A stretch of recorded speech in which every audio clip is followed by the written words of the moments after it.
ओम शांति। संकल्प करते हैं, मैं आत्मा ईश्वरीय महावाक्य श्रवण कर रही हूँ।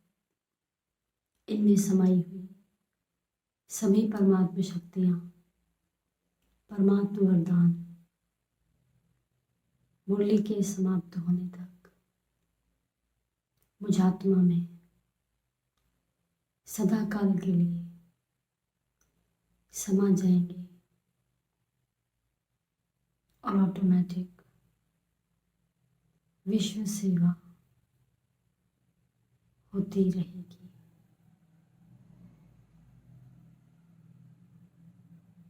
Thank you Shiv Baba. I love you मीठे बाबा। ओम शांति।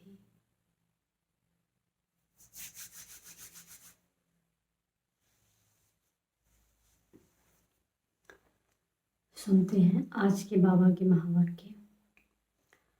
सार में बाबा ने कहा, मीठे बच्चे, सदा बाप की याद का चिंतन और ज्ञान का विचार सागर मंथन करो तो नई नई पॉइंट्स निकलती रहेंगी, खुशी में रहेंगे। सदा बाप की याद का चिंतन और ज्ञान का विचार सागर मंथन करो तो नई नई पॉइंट्स निकलती रहेंगी, खुशी में रहेंगे। याद किसकी है? याद है सागर की। तो सागर की याद का मतलब जितना हम उसमें नीचे नीचे नीचे और याद करते चले जाएंगे, गहरे उतरते चले जाएंगे, तो नई लेयर्स हैं, नई गहराइयाँ हैं, नई प्राप्तियाँ हैं, नए आनंद के अवसर हैं। इसीलिए एक विधि विचार सागर मंथन करो। तो कहा ना, जैसे कि ज्यों ज्ञानी की बात बात, ज्यों केले के पात पात में पात, सो ज्ञानी की बात बात में बात। और यहाँ तो ज्ञान के सागर की बात है। जितना हम विचार सागर मंथन करेंगे, लेयर्स पे लेयर्स, जैसे बंदूकों में छिड़ो ना, लेयर लेयर लेयर निकलती हैं, ऐसे ही बहुत सारे सागर की लेयर्स, परतें लहरों की निकलेंगी उसमें। तो ये बाबा ने कहा, कहते ना कहीं खुशी नहीं है मुरली सुन के भी, तो उसमें मंथन नहीं कर रहे, डूब नहीं रहे हो आप। बाबा ने प्रश्न पूछा, इस ड्रामा में सबसे बड़े से बड़ी कमाल किसकी है और क्यों? तो उत्तर है, सबसे बड़ी कमाल है शिव बाबा की, क्योंकि वो तुम्हें सेकंड में परी ज्यादा बना देते हैं। ऐसी पढ़ाई पढ़ाते हैं जिससे तुम मनुष्य से देवता बन जाते हो। दुनिया में ऐसी पढ़ाई बाप के सिवाय कोई और पढ़ा नहीं सकता। दूसरी पॉइंट, ज्ञान का तीसरा नेत्र दे, अंधियारे से रोशनी में ले आना, ठोकर खाने से बचा देना। ठोकर लगने वाली और पहले ही रोक दिया जाए, चाहे हम ठोकर खाने को बड़े आतुर हों, ना ठोकर हमें लगे, बाबा बचा ले। बाबा ठोकर लगने देते, हमें पहले ही बचा लेता है। ठोकर खाने से बचा देना ये बाप का काम है। इसलिए इन जैसी कमाल का वंडरफुल कार्य कोई कर नहीं सकता। सेकंड में जादू से परी ज्यादा बनाते। इस सेकंड मतलब जो बेहद का समय है, उसके हिसाब से जितना भी टाइम पीरियड हम सबको संगम पर मिला, पूरे 100 साल तो किसी को भी नहीं मिले हैं, वो सारा सेकंड के बराबर है समय, बेहद की घड़ी के हिसाब से। तो सेकंड में परी ज्यादा बना देते हैं।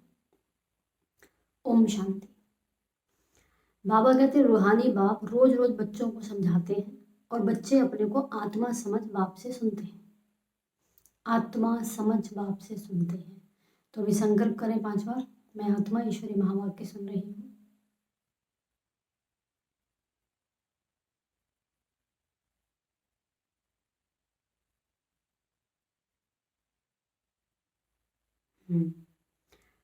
जैसे बाप गुप्त है, वैसे ज्ञान भी गुप्त है। किसको भी समझ में नहीं आता कि आत्मा क्या है, परमपिता परमात्मा क्या है। तुम बच्चों को पक्की आदत पड़ जानी चाहिए कि हम आत्मा हैं। भगवान की मुख्य श्रीमत सालों हो गए, ये लाइन नहीं माइनस की है बाबा ने कभी भी। तुम बच्चों की पक्की आदत पड़ जानी चाहिए, हम आत्मा है, इसमें ही था पकड़नी है, गहराई पकड़नी है, और सब कुछ छोड़ भी दें तो भी चलेगा। तो बाबा कहते हैं पक्की आदत पड़ जानी चाहिए। किसको भी देखें, देखने से पहले स्वयं को पता हो, स्वयं जो भी कार्य कर रहे हैं तो फलाने नाम रूप वाला नहीं, मैं काम कर रही हूँ, मैं अंदर जो चमकती बिंदी हूँ मैं। बाप हम आत्माओं को सुनाते हैं, अंदर जो बिंदी चमकती है, ये बुद्धि से समझना है और एक्ट में आना है। बाकी धंधा आदि तो करना ही है, धंधा आदि तो करना ही है। कोई बुलाएंगे तो जरूर नाम से बुलाएंगे, नाम रूप है तब तो बोल सकते हैं, कुछ भी कर सकते हैं। सिर्फ ये पक्का करना है कि हम आत्मा है, अंदर में पता हो। नाम अलग है, कोई कोई प्रोफेशन में हो तो उसे प्रोफेशन का पता होता है, फिर उसे अपने नाम का भी भान होता है। तो मैं लौकिक नाम का भान हो, लेकिन मैं अपने असली प्रोफेशन जो हम जिस कार्य के लिए धरती पर अवतरित हुए हैं, भगवान ने हमें चुना है, उस प्रोफेशन के लिए हमारा जो अपनी सीट है कि मैं आत्मा हूँ, हमारी सच्ची पहचान है। इस समझ में, इस भान में, इस कॉन्शियस में रह करके हम नाम रूप के पार्ट का अपना रोल प्ले करें जो भी हमें मिला हुआ है। तो बाबा है कहते हैं कोई बुलाएंगे तो नाम रूप से ना, सारी महिमा निराकार की है, परमात्मा भी निराकार है, हम भी निराकार है, तो सारी महिमा इसकी भी है, सारा कार्य कर रही है। अगर साकार में देवताओं की महिमा है तो उन्हों को भी महिमा लायक बाप ने बनाया है। महिमा लायक थे, अब फिर बाप महिमा लायक बना रहे हैं, जब वो नालायक बन जाते हैं अब फिर बाप बना रहे हैं, इसलिए निराकार श्री बाबा की ही महिमा है। विचार किया जाता है बाप की कितनी महिमा है और कितनी उनकी सर्विस है, वो समर्थ है, वो सब कुछ कर सकते हैं। हम तो बहुत थोड़ी महिमा करते हैं, महिमा तो उनकी बहुत है। मुसलमान लोग भी कहते हैं अल्लाह मियाँ ने ऐसे फरमाया, अल्लाह मियाँ साजन फरमाया, किसके आगे? बच्चों के आगे फरमाते हैं। तो तुम मनुष्य से देवता बनते हो। मनुष्य माना पतित, दुखी, देहभान वाला, इसका उलट सारा देवता। अल्लाह मियाँ ने किसके प्रति तो फरमाया होगा? तुम बच्चों को ही समझाते हैं जिसका कोई को पता नहीं है। अभी तुमको पता पड़ा कि ये नॉलेज ही गुम हो जाएगी।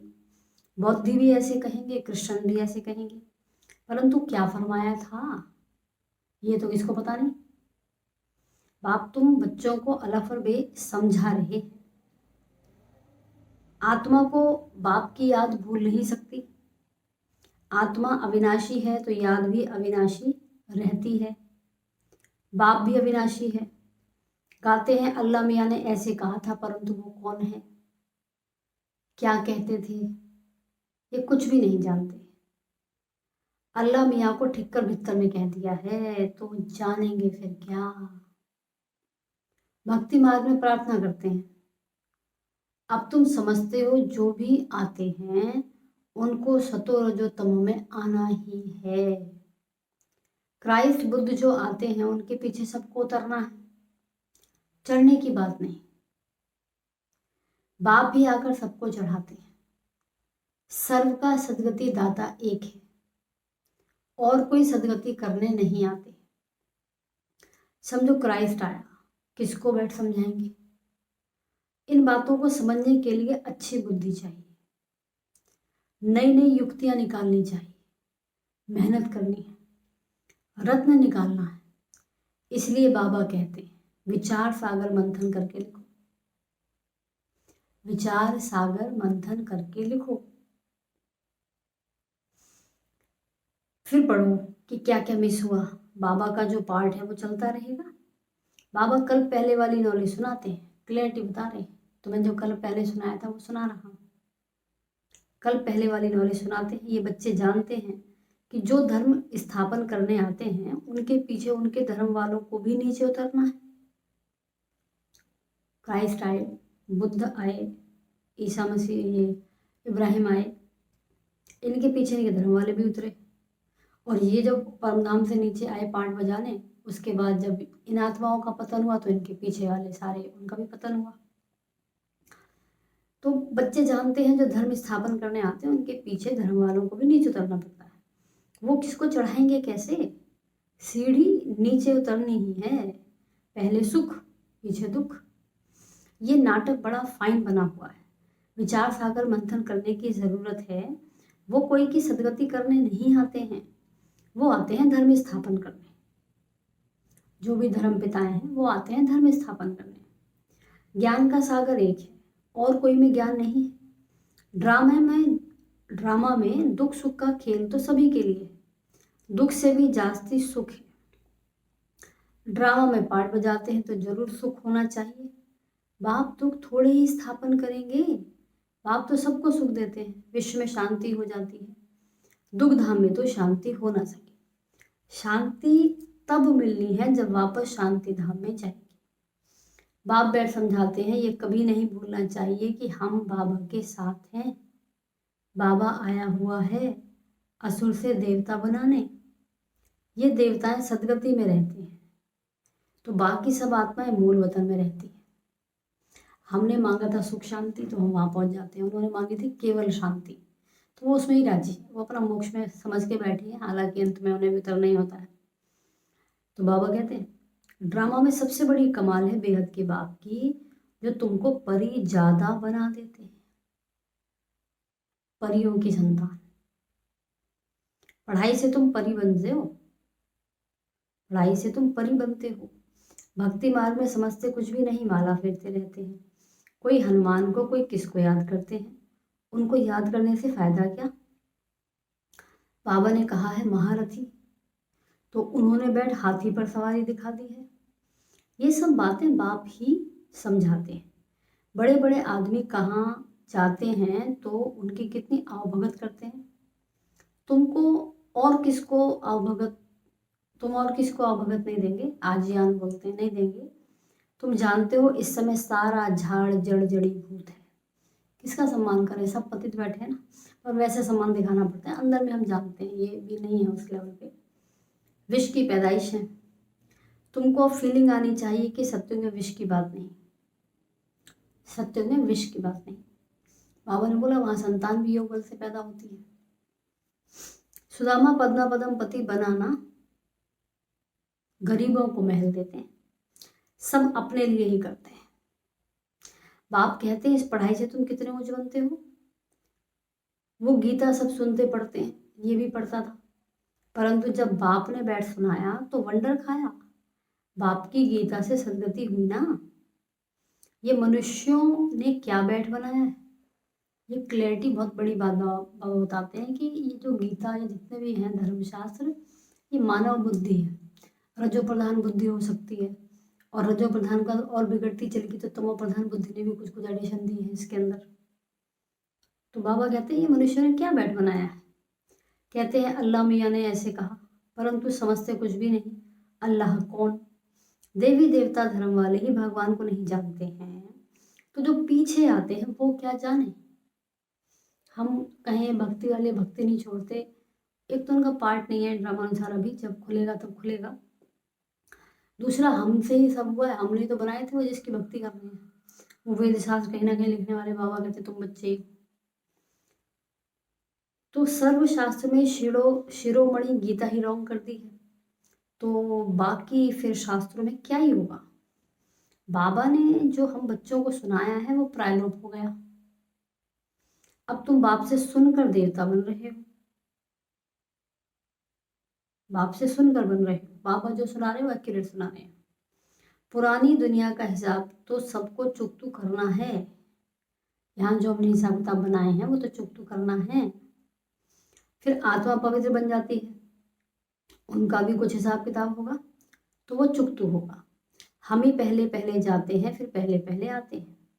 बाकी सब सजाएं खाकर हिसाब किताब चुकतू करेंगे। इन बातों में जास्ती ना जाओ। हिसाब किताब का कैसे है, कितना दुख है, कितनी शांति है, तो नर्क है, दुख की दुनिया है। पहले तो निश्चय कराओ कि सबका सदगति दाता बाप है। टीचर गुरु भी एक ही बाप है। वो है अशरीरी, वो पिता भी है, वो टीचर भी है। उन जैसी टीचिंग शिक्षाएं कहीं नहीं बताई जाती हैं, और वो सदगुरु हैं। ये उनको निश्चय कराना है। परम पिता तो सब बोल लेते हैं, पर परम पिता के अलावा वो पिता ही शिक्षक है, ज्ञान का सागर है और वरदाता है। वो हमारा पिता है, वो अशरीरी है। उस आत्मा में कितना ज्ञान है, ज्ञान का सागर, सुख का सागर है, कितनी उनकी महिमा है वो भी आत्मा। आत्मा ही आकर शरीर में प्रवेश करती है। सिवाय परमपिता परमात्मा के तो आत्मा की महिमा कर नहीं सकते, और सब शरीरधारियों की महिमा करेंगे। यह सुप्रीम आत्मा बिगर शरीर आत्मा की महिमा सिवाय एक निराकार बाप के कोई की हो नहीं सकती। एक निराकार शिव बाबा ही हैं जिनके शरीर के बिना महिमा हो रही है, बाकी सब शरीर वालों की महिमा होती है। आत्मा में ही ज्ञान के संस्कार हैं। बाप में कितने ज्ञान के संस्कार हैं, प्यार का सागर, ज्ञान का सागर, शांति का सागर, सुख का सागर, आनंद का सागर। क्या ये आत्मा की महिमा है? कोई मनुष्य की ये महिमा हो सकती है? यह है परमात्मा की महिमा। श्री कृष्ण सत्युग का पहला नंबर प्रिंस, मैक्सिमम 16 कला संपूर्ण, सागर नहीं कहा गया कृष्ण को। बाप ही आकर बच्चों को वर्षा देते हैं, इसलिए उनकी महिमा गाई जाती है। शिव जयंती हीरे तुल्य है। धर्म स्थापक आते हैं, क्या करते हैं? समझो क्राइस्ट आया, उस समय कृष्ण तो है नहीं, किसको क्या नॉलेज देंगे? करके कहेंगे अच्छी चलन चलो। ये तो बहुत मनुष्य समझाते रहते हैं, बाकी सदगति की नॉलेज कोई दे ना सके। उनको अपना अपना पार्ट मिला हुआ है। सतो रजो तमो में आना ही है। आने से ही क्रिश्चियन की चर्च कैसे बनेगी? ईसा मसीह आएंगे, क्राइस्ट आएंगे, तो एकदम तो चर्चेज नहीं बनेंगी ना। जब बहुत होंगे, भक्ति शुरू होगी उनकी, तब चर्च बनाएंगे। उसमें बहुत पैसे चाहिए, लड़ाई में भी पैसे चाहिए, लड़ाई युद्ध होते रहते हैं, कराते रहते हैं। तो बाप समझाते हैं ये मनुष्य सृष्टि झाड़ है। झाड़ कभी लाखों वर्ष का होता है क्या? हिसाब नहीं बनता। बाप कहते हैं हे बच्चे, तुम कितने बेसमझ बन गए हो, खुद को भूल गए, अपना दिया खुद बुझा दिया, अंधेरे में जीते हैं, और कितने बेसमझ बन गए। पिताजी बहुत बन गए। अभी तुम समझदार बनते हो, बन रहे हैं। तुमने थोड़ी सी लाइट हमें जलाई है, जैसे माया फूंक फूंक के फूंकना चाहती है, और उसे पता नहीं है इस बार फूंकेगा तो ज्वाला का रूप लेंगे हम। तो बाबा कहते हैं अभी तुम समझदार बनते हो, पहले से ही तैयार होकर आते हो राज्य करने। ये बात पढ़ लिख करके उतरेंगे नीचे से। वो तो अकेले आते हैं, जैसे कोई आया, जैसे क्राइस्ट आए तो बाद में उनका लश्कर बना, जो भी इन्होंने भारत पर अटैक्स किए उस धर्म ने, वो तो अकेले आते हैं, बाद में वृद्धि होती है। झाड़ का फाउंडेशन देवी देवता, उनसे फिर 3 ट्यूब निकलती, 3 धर्म निकलते हैं। आदि सनातन देवी देवता धर्म का वो फाउंडेशन है, तना है सॉरी। और उसके बाद फिर पहला इस्लाम धर्म, फिर बौद्ध धर्म, फिर क्रिश्चियन धर्म मुख्य, जो आज सारी दुनिया में फैले हुए हैं। फिर छोटे छोटे मठपंथ आते हैं, वृद्धि होती है, फिर उनकी कुछ महिमा हो जाती है, परंतु फायदा कुछ भी नहीं है।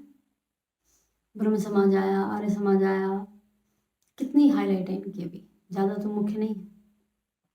सबको नीचे आना है। तुमको अभी सारी नॉलेज मिल रही है। कहते हैं गॉड इज नॉलेजफुल, परंतु नॉलेज क्या है, क्या नॉलेज वो हमको देते हैं?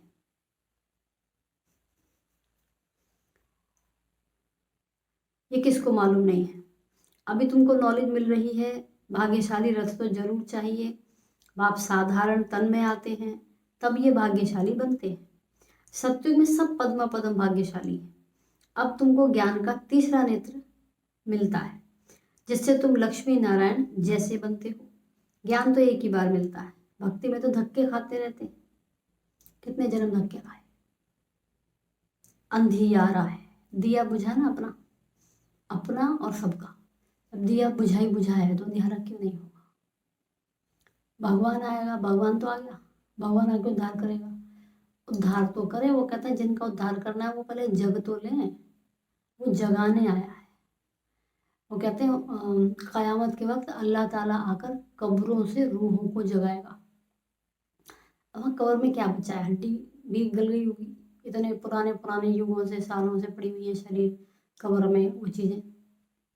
तो बात क्या है, इस शरीर रूपी कब्र में तो आत्मा दफन है, खुद को भूल गई है, बिल्कुल भूल गई है, पूरी तरह कपड़ा समझ लिया उसने खुद को, उसको जगाता है। तो बाबा यही करने आते हैं। तुमको तीसरा नेत्र मिलता है,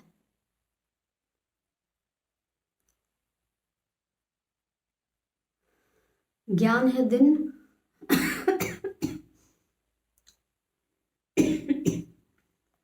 ज्ञान है दिन, दिन में धक्के नहीं खाते। बाप कहते हैं भल घर में गीता पाठशाला खोलो। बहुत ऐसे हैं जो कहते हैं हम तो नहीं उठाते, दूसरों के लिए जगह दे देते हैं, ये भी अच्छा है। यहाँ बहुत साइलेंस होनी चाहिए। ये है होलीएस्ट ऑफ होली क्लास, सबसे पवित्रों में से भी सबसे पवित्र, जहां शांति में तुम बाप को याद करते हो। यहाँ कोई चिंता नहीं होती, आराम से बैठ के बाबा को याद करते हैं। हमको अब शांति धाम जाना है, इसलिए बाप को बहुत प्यार से याद करना है। सत्युग में 21 जन्म के लिए तुम सुख शांति दोनों पाते हो। बेहद का बाप है, बेहद का वर्षा देने वाला, तो ऐसे बाप को फॉलो करना चाहिए। बेहद का वर्षा, अनलिमिटेड ट्रेजर ऑफ किसके? सुख के, शांति के, पवित्रता के, ज्ञान के, आनंद के झरने, सागर सब। तो बाबा कहते हैं ऐसे बाप को फॉलो करना चाहिए, अहंकार नहीं आना चाहिए। ओहो हमको तो बाबा मिल गया, सब मिल गया, अहंकार नहीं आना चाहिए, वो गिरा देता है। बहुत धैर्यवत अवस्था चाहिए। आपको सब कुछ मिल गया, आप शांत बैठो, बहुतों को तो हठ नहीं, देह विमान को हठ कहा जाता है। बहुत मीठा बनना है। देवताएं कितने मीठे हैं, कितनी कशिश होती है, बाप तुमको ऐसा बनाते हैं, तो ऐसे बाप को कितना याद करना चाहिए। तो बच्चों को ये बातें बार बार सिमरण कर हर्षित होना चाहिए। इनको तो निश्चय है कि हम शरीर छोड़ ये बनेंगे। लक्ष्य का चित्र, एम ऑब्जेक्ट का चित्र पहले पहले देखना चाहिए। लक्ष्मी नारायण, लक्ष्मी नारायण चित्र देखने से भाव है कि हम उनकी जो महिमा है उस जैसा बने, हम 16 कला संपूर्ण बने। 16 कलाएं कौन सी हैं, तो क्या वो बात है, किस बात को कला कहा गया वो हम समझें। सर्वदिव्य गुण संपन्न बने, हमको पता है कौन कौन से दिव्य गुण होते हैं। अभी लिस्ट पूछा तो वो 5-6 से निकल पाएंगे या 10 निकल जाएंगे मैक्सिमम। सर्वदिव्य गुण संपन्न बने, नाम ही नहीं पता हमें उनका, व्यवहार में वो चीज़ें कैसे उतरेंगी। संपूर्ण निर्विकारी, ये बहुत बारीक बात है। तो मात्र फोटो देखने से नहीं, फोटो देखकर थोड़ा चिंतन भी चलाना चाहिए, तब होगा। हम ये बन रहे हैं, हम ये बन रहे हैं, केवल चित्र से नहीं, बड़ा विषय है। तो बाबा कहते हैं यहाँ पढ़ाने वाला निराकार बाप है जो आत्माओं से बात करते हैं। पुनः कहा बच्चों को ये पाठ पक्का हो जाना चाहिए कि हम आत्मा है। ये वंडरफुल बातें तुम ही सुनकर धारण कर फिर सुनाते हो। बाप तो सबको विश्व का मालिक बनाते हैं, बाकी ये समझ सकते हैं कि राजाई के लायक कौन कौन बनेंगे। पढ़ाने तो सबको आए हैं, लेकिन क्लैरिटी तो बाबा को ही पता और खुद को ही पता है कि हम क्या बनेंगे। बाप का फर्ज है बच्चों को ऊंचा उठाना। बाप सबको विश्व का मालिक बनाते हैं, सबको। जैसे यहाँ का कोई छोटी पोस्ट का व्यक्ति भी कहेगा जी मैं भारतवासी हूँ, ऐसे वहाँ सब ये कहेंगे हम स्वर्गवासी हैं।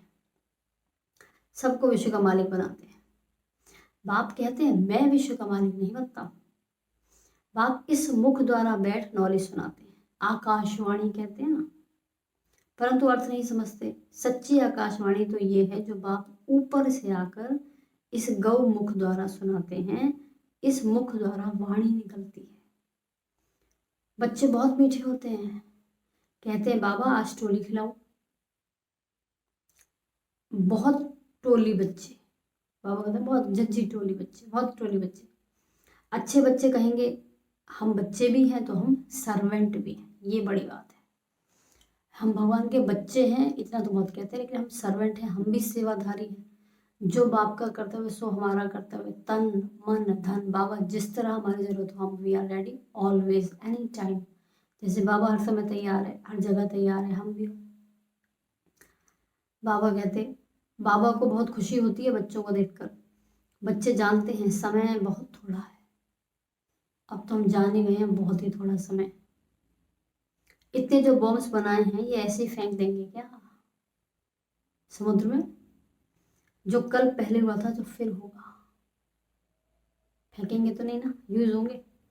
समझते हैं विश्व में शांति हो, परंतु ऐसे तो शांति हो ना सके। विश्व में तुम शांति स्थापन करते हो, तुमको ही विश्व के बादशाही की प्राइज मिलती है। देने वाला है बाप। योग बल से तुम विश्व की बादशाही लेते हो। हम एक ही जगह बैठ करके काम कर लेते हैं। Act globally, think locally. अपनी जगह बैठ करके, गणेश वाली बात है, गणेश ने उतने ही स्थान में माता पिता को आगे कर दिया, बस जीत गया। तो तुम क्या करते हो? योग बल से विश्व की बादशाही ले लेते हो। देने वाला है बाप। शारीरिक बल से विश्व का विनाश होता है, साइलेंस से तुम विजय पाते हो। हम लोग शांति में बैठ करके प्राप्ति करते हैं। अच्छा, मीठे मीठे सिक्के लदे बच्चों प्रति माता पिता बाप दादा का याद प्यार और गुड मॉर्निंग। रूहानी बाप की रूहानी बच्चों को नमस्ते। हम रूहानी बच्चों के रूहानी बाप दादा को नमस्ते नमस्ते नमस्ते। ओम शांति। पहला पॉइंट है, अपनी अवस्था बहुत धैर्यवत बनानी है। बाप को फॉलो करना है। किसी भी बात में अहंकार नहीं दिखाना है। भगवान हमें मिल गया, हमें ही मिला है और किसी को मिला नहीं, ऐसे नहीं। देवताओं जैसा मीठा बनना है। इसका समान हो, रूहानी नशा हो, अभिमानी नहीं। दूसरा है, सदा हर्षित रहने के लिए ज्ञान का सिमरण करते रहो। दुखी हो गए, कोई बात ऐसी हो गई, मुरली उठा लें, निश्चित उसने कोई ना कोई उसमें आंसर हमारी समस्या का हल के रूप में होता है। विचार सागर मंथन करो, हम भगवान के बच्चे हैं तो सर्वेंट भी हैं। इसी स्मृति से सेवा पर तत्पर रहो। हम ईश्वरीय सेवाधारी बच्चे भी हैं। ईश्वर की छोटे से छोटी सेवा और बड़े से बड़ी सेवा करवाने वाला वो है, अपन ना करें, बस वरदान है। मन मनाभव के साथ मध्याजीभव के मंत्र स्वरूप में स्थित रहने वाले महान आत्मा भाव। मैं आत्मा हूँ, आत्मा समझकर बाबा को याद करना है, यह मन मनाभव। मध्याजीभव माना वर्षा, विष्णुपद। बाबा कहते हैं आप बच्चों को मन मनाभव के साथ मध्याजीभव का भी वरदान है। बाप और वर्षा दोनों को याद करना ना। अपना स्वर्ग का स्वरूप स्मृति में रहे, विष्णुपद। इसको कहते हैं मध्याजीभव। जो अपने श्रेष्ठ प्राप्तियों के नशे में रहते हैं वही मध्याजीभव के मंत्र के रूप में स्थित रह सकते हैं। श्रेष्ठ प्राप्तियां, संडे को भी बाबा ने कहा था प्राप्तियां याद करो, मिली क्या क्या है। भगवान मिला, संगम का वरदानी समय हमको मिला हुआ है, इतने खजाने उसने में ज्ञान गुणों के शक्तियों के दिए हुए हैं, ये सब हमको मिला है। इनमें ही अगर हम खो जाएं तो फुर्सत नहीं है और बातों के लिए, बहुत है, अथाह है। अभी बोलो चक्र फिराना है दिन में हमको, हर घंटे में 5 सेकंड या 5 मिनट के लिए फिराना है, कहाँ फुर्सत है फिर? हर घंटे की चिंता रहेगी हमको कि हमको फिराना है। तो बाबा ये कहते हैं जो अपने श्रेष्ठ प्राप्तियों के नशे में रहते हैं वही मध्याजीभव के मंत्र स्वरूप में स्थित रह सकते हैं। जो मध्याजीभव हैं वो मन मनाभव तो होंगे ही। जिन्हें वर्षा याद है तो पहले याद होगा, ऑटोमेटिक याद होगा। ऐसे बच्चों के हर संकल्प, हर बोल, हर कर्म महान हो जाते हैं। उन्हें वर्षा याद है, प्राप्तियां याद है, क्या क्या मिल गया हमको। अब मिला क्या क्या है, हम बोलेंगे जी बाबा मिला, सब मिला, पाना था सो पा लिया, काम क्या बाकी रहा। अभी तो बहुत कुछ बाकी रहा है, अभी तो फलाना फलाना काम करना है, ये काम करना है, वो काम करना है। अच्छा, हमारा यही पार्ट इस शरीर में एंड हो तो सब काम होंगे, हमारे बिना भी होंगे। उसको दुनिया चलानी, हमारे द्वारा ये पार्ट बजवाएगा, किसी और के द्वारा बजवाएगा, पार्ट बजवाएगा, काम सारे चलने वाले हैं। इसलिए हम सब कुछ करें, बाबा की जो अपने सिस्टम है, नियम मर्यादा है, उसको इग्नोर ना करें, ये माइनस हो जाएगा। ड्रामा में माइनस होना होगा क्योंकि पता तो नहीं होगा हमारा, तो वो भी ठीक ही है। बाबा ने कहा ऐसे बच्चों के संकल्प, हर बोल और हर कर्म महान हो जाते हैं। स्मृति स्वरूप बनना माना महान आत्मा बनना। हर समय पता हो मैं कौन हूँ। शरीर का भान तो हम नहीं रखेंगे, ये हमारा लक्ष्य नहीं है, ये तो हटाना है। स्लोगन है बहुत सुंदर, खुशी आपका स्पेशल खजाना है। दुखी हो रहे हैं ना, सुन लो, कुछ भी हो जाए खुशी ना जाए। खुशी मेरी अपनी चीज है, दूसरों को इतना हक कभी भी नहीं देना कि वो हमारी खुशी खा जाए ना। खुशी आपका स्पेशल खजाना है, आपको दिया बाबा ने, पर्सनली हर एक समझे। इस खजाने को कभी नहीं छोड़ना। माया आएगी, लोगों के रूप में आएगी, व्यक्ति विशेष के रूप में आएगी, हिरण के रूप में आएगी, हमारी खुशी को छीनने। हमको पता हो ये खुशी पर अटैक करने आई है, उसको पता हो अब हम पर अटैक नहीं करते। हमारी खुशी का आधार अब बाहरी चीज़ें नहीं है, हम हैं और हमारा पिता है। अपने सत्य स्वरूप में जितना हम टिकते जाएंगे, हमारी खुशी इतना ज़्यादा हो चुकी होगी कि छोटी मोटी बातों से असर ही नहीं पड़ेगा। हमें अंदर के खजाने मिल गए, बाहर हम डिपेंड ही नहीं है। जहाँ बाहर डिपेंडेंसी आई वहीं दुख आया। हमारा आधार हम है, हमारा पिता है और कोई नहीं है। इंडिपेंडेंस, स्वतंत्र। अब हमारा तंत्र, हमारा सिस्टम स्व के कंट्रोल में आ चुका है। हम स्वयं को समझ गए। खुशी आपका स्पेशल खजाना है, इस खजाने को कभी नहीं छोड़ना। बाबा ने बोला कुछ भी हो जाए खुशी ना जाए, ये प्रॉमिस खुद से करना है। ओके, ओम शांति। तो बाबा का मुख्य यही है कि बच्चों को अपनी खुशी नहीं छोड़नी है। उसका आधार है विचार सागर मंथन करते रहें नई नई पॉइंट्स का, और बाबा की याद का चिंतन करते रहें। ओम शांति। थैंक्स करते हैं परम पिता का। थैंक यू शिव बाबा, आपने मुझे अपनी संतान के तीनों ही लोगों के कण कण में सदा काल के लिए मुरली में समाई हुई सभी परमात्मा शक्तियों और वरदानों को सदा काल के लिए संपन्न किया।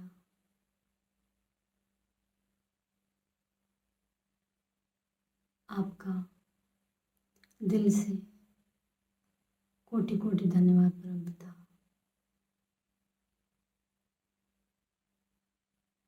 Thank you Shiv Baba.